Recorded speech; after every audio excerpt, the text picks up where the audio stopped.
이 사건의 본질이고 소송의 핵심 쟁점입니다. 예. 회사에서는 15년 동안 음. 프리랜서 PD로 예. 프리랜서로 계속 호칭을 하고 명명을 했는데 예. 본질은 근무 실태를 종합해 보면 정규직 PD로 예. 인정을 받고 대우를 받았어야 된다. 음. 정작 방송, 언론 이런 분야에서는 자신들의 치부는 예. 외면하는, 그래서 문제 해결이 더 더딘 매우 안타까운 상황들을 많이 목격했습니다. 예.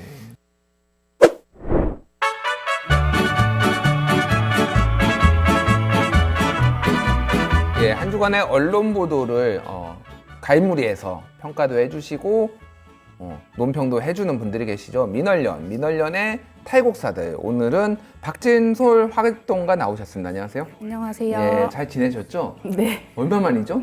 꽤 매우 오랜 시간이 매우 오랜 시간이 네. 얼마나 오랜 시간인지 저는 모르겠지만은 네. 3달이 넘진 않은 것 같습니다. 네, 마치 처음 뵙는 것 같습니다. 아, 그런가요? 아, 그렇군요. 저는 반가워서 그랬는데, 예.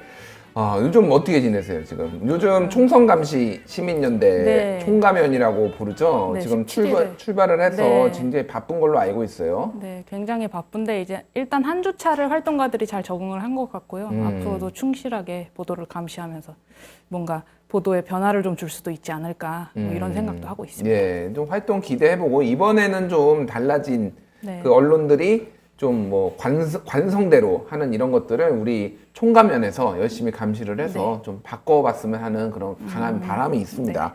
오늘 저 준비한 내용은 방금 그 시작할 때 네. 보셨을 텐데, 그 이재학 PD 네. 저희가 그 변호사분을 모시고 그때 한번 방송을 했습니다. 네. 그래서 그 이제 프리랜서로 활동을 해서 노동자성을 이제 근로성을 인정받지를 못하고 그래서 자살해서 네. 그런 문제가 있었는데, 그거와 관련된 언론 보도를 좀 오늘 분석을 하신다고요. 네, 방송계 치부에 침묵한 방송사들의 얘기를 할 건데요. 방송계 치부에 침묵한 방송사. 네, 그렇습니다. 부당 해고 그리고 채용 성차별, 갑질 같은 것들이 이 방송계에 대단히 만연한데요. 방송계가 다른 사람들의 노동권 보장에는 되게 힘쓰는 보도를 많이 하지만 예. 정작 방송계에서 일하시는 분들의 노동권 보장에는 매우 앞장서지 않고 있고 보도도 안 하고 있어서 오히려 해결이 더디고 잘 이루어지지 않고 있다. 이런 얘기를 하려고 합니다. 그렇군요. 예를 들면은 비정규직 문제 해결해야 됩니다. 이게 한국의 고질병입니다라고 하는데 비정규직이 제일 많은 데가 방송사예요. 맞아요. 예. 뭐 이런 식인 거, 이런 네, 식의 문제를 맞습니다. 지금 말씀하시려는 거죠. 예, 일단은 그 사건을 혹시 이제 우리가 전에는 했지만은 잘 모르시는 분들이 있어서 좀 설명을 해주셔야 될 것 같아요. 이게 무슨 사건인지. CJB 청주방송에 이제 고 이재학 PD가 22살 때부터 이제 근무를 하셨다고 해요. 예. 그리고 이제 2018년이 되기까지 계속 이제 월 140만 원, 120만 원 이렇게 받으시면서도 그거에 만족하고 그냥 일을 하시다가 도저히 이렇게는 안 되겠다. 내 후배들도 이런 비정규직 후배들도 계속 이상한 대우를 받을 수 있겠다 해서 2018년에 드디어 이 말씀을 하셨는데 그때 당시 방송에 이제 상사인 국장이 이런 식으로 하면 넌 그만두겠다고 우리는 받아들이겠다. 이런 식으로 해서 2018년 4월에 해고가 되셨습니다. 해고를 했다. 그러니까 비정규직 우리 노동자들, PD, 작가, 여러 이제 방송국에 있는 비정규직 노동자들의 처우를 좀 개선해주고 월급을 좀 10몇 년째 오르지 않고 있으니 월급을 좀 올려달라고 이재학 PD가 대표로 그렇습니다. 했는데, 이재학 너 그만둬. 이렇게 잘라버린 거잖아요, 한마디로. 네, 그 예. 임금을 올려달라는 말을 해고, 넌 더 이상 우리 회사에서 일하지 않겠다라는 뜻으로 받아들였다, 우리는. 이런 식으로 해고를 해버린 겁니다. 그렇군요. 네. 그 이후에 이제 기나긴 복직 투쟁, 법적 투쟁에 이제 들어갔어요. 그때 네. 그래서 이제 그 변호사분들이 조언을 해서 이거는 해볼 만하다, 승소 가능성이 있다라고 네. 해서 재판까지 갔는데 1심에서 졌습니다. 1심에서 일단 재판부가 이 사측의 입장을 그대로 받아들이는 입장을 많이 보였고요. 예. 이제 재판에서 본인들이 이 사건에 대해서 우리가 잘 모르겠다 이런 것도 전혀 창피하지 않게 그런 입장을 드러내기도 했다고 합니다. 그리고 또 재판부에서 사측에서 이런 방송 비정규직의 행태를 또 법률사무소에 의뢰해서 조사를 했다고 해요. 그런데도 불구하고 이 법정에서 이런 것들을 증거로 인정하지 않았고 또 사측에서 이런 이재학 PD의 동료들이 진술서도 내고 또 법정에서 진술을 하려고 했는데도 이런 것들을 막는 어떤 압박하고 협박하는 시도도 했다고 합니다. 그렇군요. 네. 그래서 이런 과정을 통해서 일단 뭐 사건이 진행돼 왔고, 오늘 이제 주로 다뤄볼 것은 이게 그래서 사회적으로 뭐 적지 않은 파장을 일으키는 거예요. 어쨌든. 네. 그래서 방송국에 또 치부를 드러낸 거기도 하고. 그런데 이거를 보도한 언론사가 거의 없다. 네, 라는 그렇습니다. 것이 지금 핵심인 것 같아요. 오늘 준비하신 내용인데 좀 네. 실태가 어떤지를 좀 설명을 해주시죠. 네, 실태가 어떠냐면요. 일단 2016년에는 CJ ENM 소속의 이한비 PD가 자살하는 사건이 있었죠. 예, 그런데 스트레스와 과로 뭐 이런 걸로 그때, 네. 예. 그런데 이에 대한 보도가 전혀 미비하다가 2017년 5월이 돼서야 MBC에서 이것이 과로 자살이다라고 짚어주는 보도가 있었고요. 또 2017년에는 이 구의역 김군이 이제 희생된 지 1년이 됐는데 예. 그때 이제 이 구의역 김군의 사건과 이한비 PD의 사건이 비슷하다. 열악한 노동 환경에서 일하는 청년 노동자의 사건으로 비슷한 것이다. 이런 식으로 보도하기도 했고요. 그렇군요. 또 YTN에서는 이한비 PD 일주기 추모 문화제를 단신호로 전한 뒤에 가장 최근에 있었던 보도가 2019년 1월 21일에 이한비 PD의 아버지 되시는, 그러니까 한빛 미디어 노동 인권센터의 이사장이기도 하신 이용관 이사장님의 인터뷰를 진행한 것이 전부였습니다. 그러니까 이한비 PD, CJ ENM이라고 하면 사실은 네. 뭐 TVN도 있고 엠넷도 있고 이런 어떻게 보면 굉장히 일반인들은 선호하는 직장이에요. 대기업 직장이고 거기에서 과로로 네. 이제 자살을 한 거예요. 네. 뭐 온갖 스트레스를 받아서 그렇게 됐겠죠. 어쨌든 네. 근데 그 당시에는 보도가 거의 안 났어요. 그렇습니다. 그런데 이제 구의역 사고가 나니까 맞아 이런 일도 있었지라고 이제 네. 인용이 되면서 몇 차례 난 거 빼놓고는 네. 거의 보도가 안 났다라는 네, 거죠. 그렇습니다. 왜 보도를 안 했나요? 물어보셨어요? 혹시 왜 안 했는지 언론사에? 직접 물어보진 못했는데요. 물어보셔야죠. 전화해서 왜 안 했습니까라고 좀.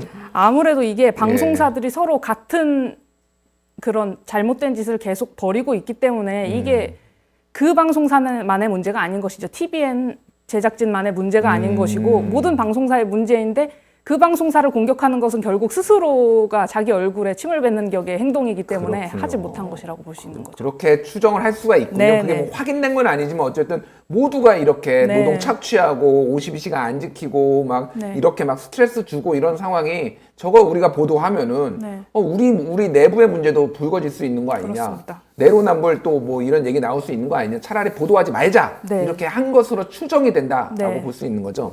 그렇군요. 또 어떤 게 또 네, 있었습니까? 그리고 예. 2017년 7월 14일에 EBS 다큐 프라임에 이제 다큐를 이제 주시는 독립 PD 박한성 PD와 김광일 PD가 해외에서 예. 촬영을 하시다가 교통사고로 숨지는 사고가 발생했습니다. 맞습니다. 아프리카였나요? 네, 이분들이? 맞습니다. 남아프리카 공화국에 예. 이제 다큐를 촬영하러 가셨다가 맞은편 차량이 졸음운전을 하면서 사고가 난 건데요. 예. 이에 대해서도 사실 보도가 없었습니다.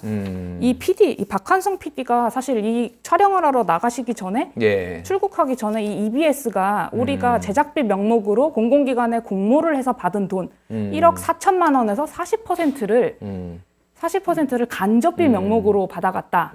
이런 식으로 얘기를 했는데요. 그럼에도 불구하고 사실 PD저널이나 미디어 전문지 외에는 다른 데서는 보도가 극히 드물었습니다. 그렇군요. 일단 이분들 사고도 언론계나 이 방송계에서는 나름 화제가 됐어요. 화제라는 게 좋은 의미에서 화제는 당연히 아니고 네, 맞습니다. 이분들의 열악한 환경인데 문제는 EBS가 찍어 오라고 보내놓을 때는 언제고 네. 그 이후에는 나 몰라라 거의 하는 상황이라서 네. 정말 뭐 안타까운 죽음이 이어져서 굉장히 네. 많은 또 프로듀서들, 독립 프로듀서들이 굉장히 네. 분노했던 사건인데 이것 역시 거의 보도가 안 났다. 네. 왜냐면 모든 방송사가 다 독립 PD들한테 시키고 있는 상황이고 저임금으로.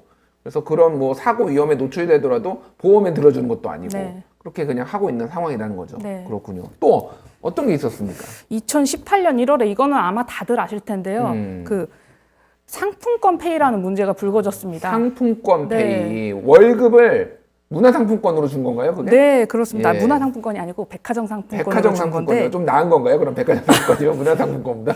낮다고 볼 수 없는 것이 예. 저희 이제 우리가 법에는 임금을 이제 정해진 일정액을 현금으로 주게 되어 있습니다. 그러니까 통화 임금으로 주게 되어 있는데 이거를 상품권으로 준 것이죠. 이게 2018년 1월 8일 한겨레 20일의 기사를 통해서 불거졌는데요. 이 제목도 참 사람들의 관심을 끄는 제목이었습니다. 열심히 일한 당신 상품권으로 받아라라는 기사였는데요. 네, 여기에서 이제 방송사가 협찬으로 받아서 이제 출연자에게 드리는 이 상품권을 가지고 방송계 종사자들에게 이제 임금으로 지급을 한 겁니다. 그렇군요. 여기서 이제 가장 네. 충격적이었던 것이 동상이몽 시즌 1을 제작하던 촬영 감독이 6개월치 임금을 받지 못했는데 그 중에 900만 원을 백화점 상품권으로 받았다는 내용이 그때 당시에 대단히 충격적이었습니다. 900만 원을 백화점 상품권으로 받았다. 네, 그분은 맞습니다. 그러면은 꼼짝없이 900만 원어치를 백화점에 쓰던지 아니면 우리가 얘기하는 속칭 네. 깡, 그러니까 백화점 상품권 깡을 해가지고 네. 그거를 현금으로 바꾸던지 그래야 네. 되는 거 아니에요. 그러면 일반적으로 백화점 상품권 같은 경우에는 뭐 어느 백화점이냐에 따라서 다르지만은 네. 한 90%에서 80% 정도가 인정을 받습니다. 일반 네. 제가 아는 걸로는. 네네. 그러면 이분은 900만 원 중에 100만 원 이상은 손해를 보는 거잖아요. 그렇죠.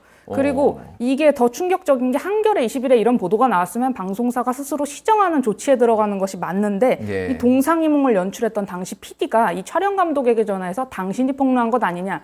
이거 만연한 관행인데 왜 이런 거를 외부에 폭로하고 그러느냐 이렇게 문제를 삼은 겁니다. 아 그렇군요. 그게 SBS였었죠. 네, SBS 키였고 지금은 TV조선에 계시는 예. 그 TV조선에 가서 대박 히트를 친 프로그램을 그렇습니다. 만든 그 뭐 실명은 거론하지 않겠습니다만 어쨌든 근데 제가 그 얘기를 좀 들어서 아는데요. 방송국 내부에서 그때 당시에 너무 이게 만연한 일이고 보편적인 일이었다라고 그래요. 그래서 그 프로듀서뿐만이 아니라 사실은 다 했는데 그 프로듀서가 일종의 책임을 지고 사퇴하는 걸로 정리가 됐다라는 얘기를 제가 들은 적이 있거든요. 그러니까 사실은 그 프로듀서만 문제가 아니라 방송국 전체가 다 문제였던 거예요. 그러니까 다 관행적으로 그냥 맨날 그렇게 해오던 건데 책임은 이 프로듀서가 졌는데 TV조선 가서 대박을 터뜨린 거죠. 그렇습니다. 뭐 인생이 참 아이러니한데 어쨌든 예. 네.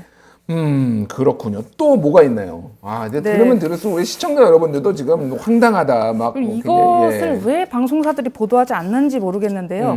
대전 MBC 아나운서 사건이 있습니다. 대전 MBC 아나운서 사건도 뭔가요? 네, 작년 예. 6월 18일에 대전 MBC 여성 아나운서 2명이 인권위에 진정을 냈습니다. 예. 사측의 고용 형태 이런 것들에 성차별 문제가 있다 이런 것들을 이유로 국가인권위에 진정서를 낸 것인데요. 이런 것들을 방송사들이 보도하지 않습니다. 이게 화제가 될 법한데도요. 그렇군요. 이 방송사 아나운서들이 들은 이제 이 방송사들이 인권위에 진정을 내게 된 계기가 무엇이냐면요. 2018년 이제 2019년 3월에요. 남성 간부 2명과 대화를 나눴습니다. 예. 그게 이제 본인들은 정규직 채용이 되지 않았어요. 당시 예. 아나운서 정규직 채용에선 남성 아나운서 1명만 정규직 채용이 됐거든요. 근데 이 사측의 남성 간부 2명이 하는 얘기가 무엇이냐. 본래 남성 자리다. 여자가 더 뛰어난 애였어도 얘를 그러니까 남성을 뽑았을 거다. 예. 남잔 늙어도 중후한 맛이 있는데 여잔 늘 예뻐야 한다. 늙으면 안 된다는 관점을 누가 갖고 있냐면 시청자 몇 명이 갖고 있고 방송국은 이를 무시할 수 없다. 이런 식의 발언을 내놓은 겁니다. 이게 마치 시청자의 의견인 양 되게 시대착오적인 남자는 늙어도 중후한 맛이 있는데 네. 여자는 늙으면 안 된다. 네. 예뻐야 된다. 이런 그렇습니다. 발언을 했다고요? 네. 오. 대단히 잘못된 발언을 내놓은 건데요. 이 대전 MBC 아나운서가 총 6명이 있는데요. 남성 아나운서 2명은 정규직인데 나머지 여성 아나운서들 3명은 또 프리랜서입니다. 고용 형태가 대단히 맞지 않는데 이 여성 아나운서들이 말하는 것을 보면요. 남성 정규직과 우리가 하는 업무가 크게 다르지 않다. 이렇게 주장을 하고 있습니다. 그러니까 동일한 노동을 하고 있는데 왜 우리는 임금과 처우가 다른 것이냐 이렇게 예. 말을 하고 있는 것이고요.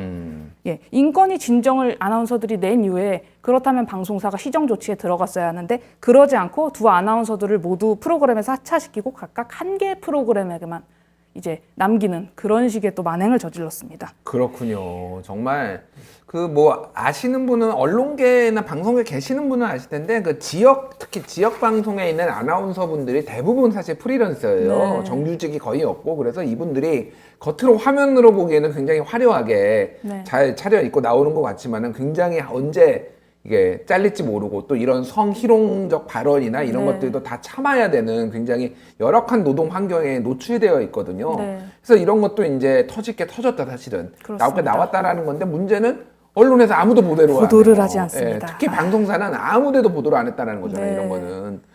아 심각합니다 정말로. 자 이거는 진보 보수 뭐 성향의 문제가 아닌 것 같아요. 네. 무슨 뭐 더 진보적인 데는 보수적인 것이라고 더 보도를 안 하고 뭐 진보적인 것은 보도를 하고 그런 것도 네. 아니고 그냥 안 하는 거죠. 아이고 죄송합니다. 예, 그냥 안 하는 거잖아요. 예. 네. 너무 흥분해가지고 막 날라다니고 있어 지금 죄송합니다. 이거 어떻게 해야 되나요 이거를? 예. 일단 고용노동부와 방송통신위원회 이런 데서 확실히 나서주는 것이 가장 좋다고 봅니다. 이게 방송사들이 스스로 자정 노력을 하기에는 되게 그렇고 예. 방송계가 스스로 감싸주는 것이 있습니다. 2월 19일에 KBS 청주 9시 뉴스에서 예. 이재학 PD의 사건에 대한 것을 보도를 했습니다. 근데 이 보도를 하면서 방송사들이 다 그 시위하는 모습 현장을 전했는데요. 피켓을 저기 보면 지금 화면에 보시면 CJB 청주 방송이라고 나오지 않습니까? 그런데 KBS 청주 9시 뉴스에서는 이 CJB 청주 방송을 다 가려줬습니다. 무슨 이유에서인지 모르겠지만요. 그렇군요. 네, 그러니까 방송사끼리 서로 이거를 아름아름 봐주고 우리는 같은 업계니까라는 약간 그런 것들이 있지 않나. 그래서 문제가 더 해결되지 않고 있다. 스스로 문제를 드러내야지 변화하고 해결이 될 수 있다. 아니 뭐 이런 것이죠. 무죄 추정의 원칙인가요? 여기서 CJB 청주 네. 방송을 가려주고 있게? 그렇습니다. 해당 방송사라고 하고 방송사에서 실제로 그 피켓을 내보내면서 이재학 PD라는 이름은 피켓에 나왔습니다. 예. 그런데도 이제 기자 멘트에선 프리랜서 PD, AC 뭐 이런 식으로 나온단 말이죠. 그렇군요. 참 눈 가리고 아웅이 아닌가 생각이 됩니다. 자, 핫식스. 네. 국민TV 핫식스는 이런 일이 없습니다. 저희는 예, 저희도 이제 방송이지만은 뭐 플랫폼이 있고 이제 지상파로 나가는 방송은 아니니까 저희 얘기를 좀 하자면은 저희 핫식스는 국민들이 한 푼 두 푼 내서 미디어 협동조합으로 운영되기 때문에 이 내부에서의 어떤 뭐 이런 고용이나 차별 문제는 없는 걸로 저는 알고 있어요. 제가 여기 관계자가 아니라서 없는 거 맞죠? 여기 그런 거 없는 거 맞죠? 예, 다. 잘 근무하고 있는 걸로 알려져 있고요. 네. 항상 저희는 이런 문제에 있어서 먼저 앞장서서 네. 보도를 합니다. 네, 저희 민원님도 마찬가지입니다. 그러니까 민원련과 우리 국민TV 같이 콜라보레이션을 계속 잘하면서 이런 문제를 적극적으로 알려야 되지 않을까 생각이 됩니다. 맞습니다. 예. 그리고 팩트 체크를 저희 제작진이 했는데요. 11월 22일에 나오셔서 3개월에서 하루가 안 됐답니다. 아, 그렇습니까? 예, 3개월에서 하루가 안 됐다고 하니까 오랜만에 나오시긴 했어요. 네. 예, 종종 나와주실 거죠? 네, 종종 이제 임동준 활동가, 조선희 활동가의 활약을 저는 좀 더 시청자 입장에서 기대하겠고요. 네. 네. 아니 뭐 안 나오실 건가요? 부르시면 어쩔 수 없이 나오겠지만 예. 네, 좀 더 저는 시청자 입장에서 이 방송을 보고 싶은 작은 소망이 있습니다. 그렇군요. 네. 나오기 싫은데 왜 억지로 불러냈어 막 이런 말씀하시는 것 같아요. 네. 알겠습니다. 민원련 항상 응원하고 또 이제 총선감시 시민연대 내용 활동들 다음에 한번 가지고 나오셔서 좀 좋은 보도 내용들 알려주셨으면 좋겠습니다. 지금까지 죄송합니다. 박진솔 활동가였습니다. 감사합니다. 네, 감사합니다.